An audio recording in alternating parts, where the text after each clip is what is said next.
Hello दोस्तों, मेरा नाम प्रतिमा है और मैं अभी बीटीसी कर रही हूँ। मैंने प्राइमरी स्कूल में टीचर के लिए परीक्षा भी दिया है। हमारे घर में कुल 4 लोग, मैं, मेरा भाई और मेरे मम्मी पापा। मेरी उम्र अभी 24 साल है। मैं अपने शरीर को भी मेंटेन करके रखती हूँ और रोज सुबह ही व्यायाम भी करती हूँ, जिससे कि मैं फिट रह सकूं। और मेरे भाई की उम्र 21 साल है। हम दोनों एक दोस्त की तरह रहते हैं, जिस वजह से हम दोनों आपस में एक दूसरे की बात भी शेयर करते हैं। एक दिन मैं अपने भाई से कुछ सीक्रेट बातें कर रही थी। मैंने उससे पूछा, राहुल, तुम्हारी कोई गर्लफ्रेंड है कि नहीं? राहुल बोला, नहीं दीदी, अभी तक ऐसी कोई नहीं मिली। अगर आप जैसी मिले तब तो प्रयास करूंगा। इतने में ही वहां पर मम्मी आ गई और राहुल को किसी काम से बाहर लेकर चली गई। मेरे भाई के मुंह से आप जैसी बात सुनकर मेरे तो होश उड़ गए थे। मैं बस उसके ही बारे में सोच रही थी। यही सब सोचते सोचते कब मेरी आंख लग गई मुझे पता भी नहीं चला।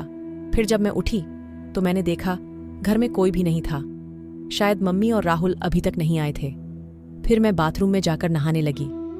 तभी माँ और राहुल भाई मार्केट से आ गए तो मैं उसके पास जाकर बातें करने लगी।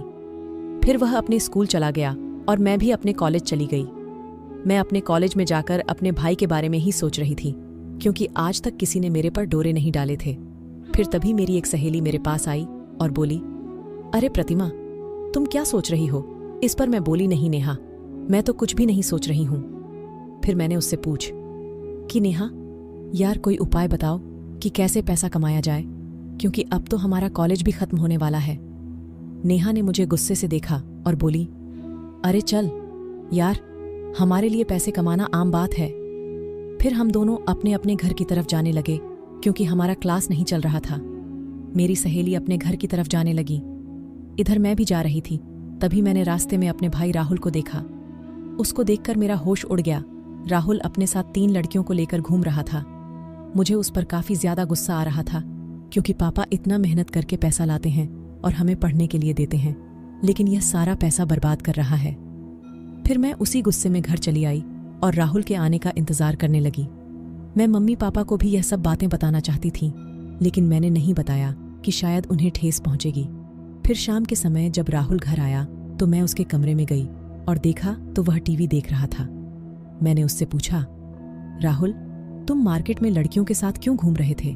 उनके साथ मत रहो, वरना तुम्हें बर्बाद कर देगी। उसने कहा, नहीं दीदी, मैं तो घूमूंगा, उनके साथ घूमने में काफी मजा आता है और मेरे लिए यही समय है। अब नहीं घूमूंगा तो कब घूमूंगा? वह मुझसे गुस्से में भी बोल रहा था। मैंने उसे बहुत बार समझाया कि तुम ऐसा मत करो, लेकिन वह नहीं मान रहा था। मेरे बहुत कोशिशों के बाद वह बोला, ठीक है, उनके साथ नहीं घूमूंगा, लेकिन मेरी भी एक शर्त है। अगर तुम पूरा करोगी तो मैं उनके साथ रहना भी छोड़ दूंगा। मैं बोली, हाँ बताओ, क्या शर्त है तुम्हारी? तो राहुल तुरंत बोला, जैसे लड़कियां मेरे साथ घूमती हैं, अब से तुम मेरे साथ घूमोगी और मेरी जरूरतों को भी पूरा करोगी। मैंने उससे कहा, नहीं, यह नहीं हो सकता। मैं भला क्यों तुम्हारे साथ घूमूंगी?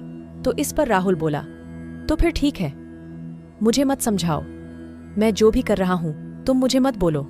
फिर मैं बोली, चलो ठीक है, शाम को सोचकर बताती हूं। इतना कहकर मैं उसके कमरे से अपने कमरे में चली गई और बैठकर सोचने लगी। अब मुझे पूरी तरह से समझ आ चुका कि मेरा भाई मुझसे क्या चाहता है। मेरे भाई की कही हुई बातों को सोच सोचकर मेरे दिल की धड़कन बहुत ही ज्यादा बढ़ गई थी। मैंने अब तक ये सब सोचा भी नहीं किया था कि मेरा भाई भी मेरे साथ ऐसा कुछ करने की सोच सकता है। मुझे तो लगा था कि बाहर का कोई लड़का ही मेरे साथ पहली बार क्रिकेट का खेल खेलेगा, लेकिन यह बातें सुनने के बाद मुझे लगने लगा था कि मेरा भाई ही मेरी जवानी का उद्घाटन करेगा और मेरी ताबड़तोड़ क्रिकेट खेलने वाली ख्वाहिश को पूरा करेगा। ये सारी बातें सोच सोचकर मेरे दिल की धड़कन इतनी बढ़ चुकी थी कि अगर कोई सामने रहे तो उसे आसानी से सुनाई दे।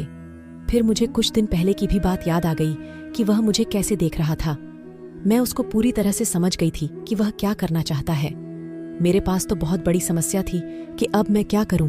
अगर मैं हाँ नहीं बोलूंगी तो वह उन लड़कियों के चक्कर में बर्बाद हो जाएगा और उसकी पढ़ाई भी खराब होगी, और अगर हाँ बोलूंगी तो वह मेरा भाई है। फिर मेरे दिमाग में अचानक ख्याल आया कि शायद मुझे भी उसकी जरूरत है और यह बात घर में ही रहेगी। इससे हमारी इज्जत भी बची रहेगी और मेरा भाई सुधर जाएगा। यही सब सोचते सोचते मैं सो गई। फिर जब मैं सुबह उठी तो राहुल के कमरे में चली गई। अब मैं भी उसके लिए बेताब हो रही थी।